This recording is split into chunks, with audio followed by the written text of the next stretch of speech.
जय श्री राम।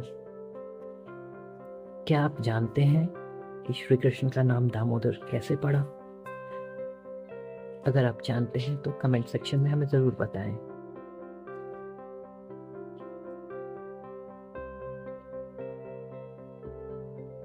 श्री कृष्ण की लीलाओं के जैसे ही उनके नाम भी अनंत हैं, उनमें से ही एक नाम दामोदर है, जो उन्हें बचपन में दिखाई गई एक लीला के कारण मिला था। ये नाम इसलिए भी विशिष्ट है क्योंकि इस बार उन्होंने अपनी माया का प्रयोग असुर पर नहीं अपितु अपनी माता पर ही किया था। एक बार गोकुल में माता यशोदा दूध को मथ कर मक्खन निकाल रही थी।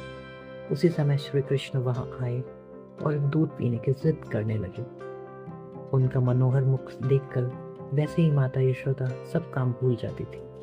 उन्होंने सारा काम छोड़ा और श्री कृष्ण को दूध पिलाने लगी। वो ये भूल गई कि उन्होंने अंगीठी पर दूध गर्म करने रखा है। दूध पिलाते हुए अचानक उन्हें याद आया कि अंगीठी पर रखा दूध तो उबल गया होगा। ये सोचकर उन्होंने श्री कृष्ण को वहीं छोड़ा और दौड़कर रसोई में गई। उधर श्री कृष्ण बड़े क्रोधित हुए। माता और पुत्र के मध्य किसी का भी आना उनसे सहन नहीं हुआ। उसी क्रोध में उन्होंने वहां पड़े माखन के सारे घड़ों को फोड़ दिया और प्रेम पूर्वक माखन खाने लगे। उधर जब यशोदा मैया वापस आई तो देखा कि सारा घर माखन से भरा हुआ है। जहां देखो वही माखन गिरा हुआ दिखाई देता था। अब क्रोधित होने की बारी यशोदा मैया की थी। उन्होंने सारा दिन श्रम कर उस माखन को निकाला था और श्री कृष्ण ने उनकी सारी मेहनत पर पानी फेर दिया। ये सोचकर उन्हें बड़ा क्रोध आया। फिर क्या था, उन्होंने एक छड़ी उठाई और श्री कृष्ण को मारने दौड़ी। तीनों लोगों के स्वामी श्री कृष्ण उनसे बचने के लिए भागे। सभी देवता स्वर्ग में उनकी इस लीला के दर्शन कर रहे थे। माता बड़ी थी और श्री कृष्ण छोटे, फिर भी वे उन्हें पकड़ नहीं पाई। भला प्रभु की इच्छा के बिना उन्हें कौन पकड़ सकता है।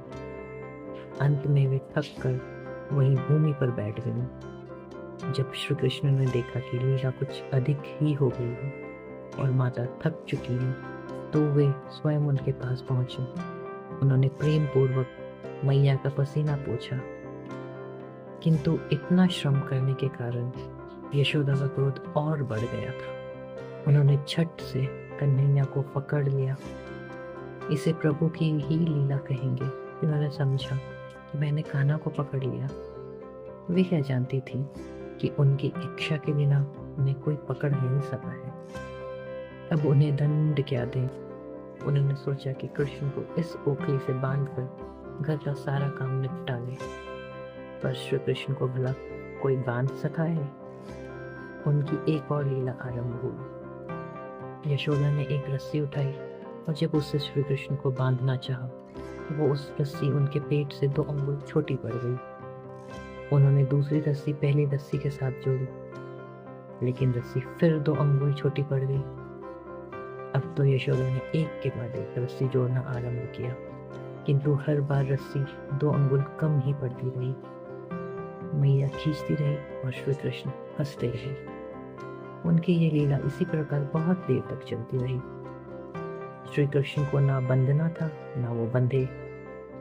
अंत में यशोदा पुनः थक कर चूर हो गई, किंतु श्री कृष्ण के लिए रस्सी 2 अंगुल छोटी ही रही। अब तो कान्हा ने देखा कि मैया थक गई है। उनका वात्सल्य जागा और उन्होंने अंततः स्वयं को बांध लिया। यशोदा ने चैन की सांस ली और घर के काम में लग गई। श्री कृष्ण ने सोचा कि माता अपने कर्तव्य पालन में व्यस्त हैं, तो मैं स्वयं के कर्तव्य का वहन कर लूं। वे ओखली को घसीटते हुए आंगन में पहुंचे। वहां अर्जुन के 2 विशाल पेड़ लगे हुए थे, जो वास्तव में नल कुबेर एवं मणिग्रीव नामक 2 गंधर्व थे, जो नारद जी के श्राप के कारण वृक्ष बन गए थे। नारद जी ने कहा था कि जब श्री कृष्ण अवतार होगा तो वो ही उनका उद्धार करेंगे। अंततः उनके उद्धार की बारी उस दिन आई। श्री कृष्ण घुटने के बल चलते हुए दोनों वृक्ष के बीच से निकल गए, पर ओखली फंस गई। कन्हैया ने आगे बढ़ने के लिए थोड़ा जोर लगाया और दोनों वृक्ष जड़ सहित उखड़ कर नीचे आ गिरे। इससे नल कुबेर और मणिग्रीव श्राप मुक्त हो उनके समक्ष करबद्ध खड़े हो गए। श्री कृष्ण ने उन्हें आशीर्वाद दिया और वे अपने धाम पधारे। उधर वृक्षों के गिरने से धरती डोल उठी थी। माता यशोदा किसी अनिष्ट की आशंका से दौड़ती हुई आंगन में तो देखती है कि दोनों वृक्ष गिरे पड़े हैं और कन्हैया उनके बीच खेल रहे हैं। उनकी जान में जान नहीं। वे दौड़ती हुई गई और तत्काल कन्हैया की रस्सी को खोलकर उन्हें मुक्त किया। श्री कृष्ण की एक और लीला का अंत हुआ। संस्कृत में रस्सी को दाम और पेट को उदर कहते हैं। इसी कारण रस्सी से पेट द्वारा बंधे होने के कारण श्री कृष्ण का एक नाम दामोदर पड़ गया।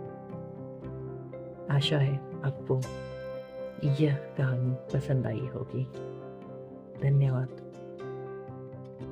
अगर वीडियो पसंद आया तो वीडियो को लाइक करें और शेयर करें और चैनल को सब्सक्राइब करें।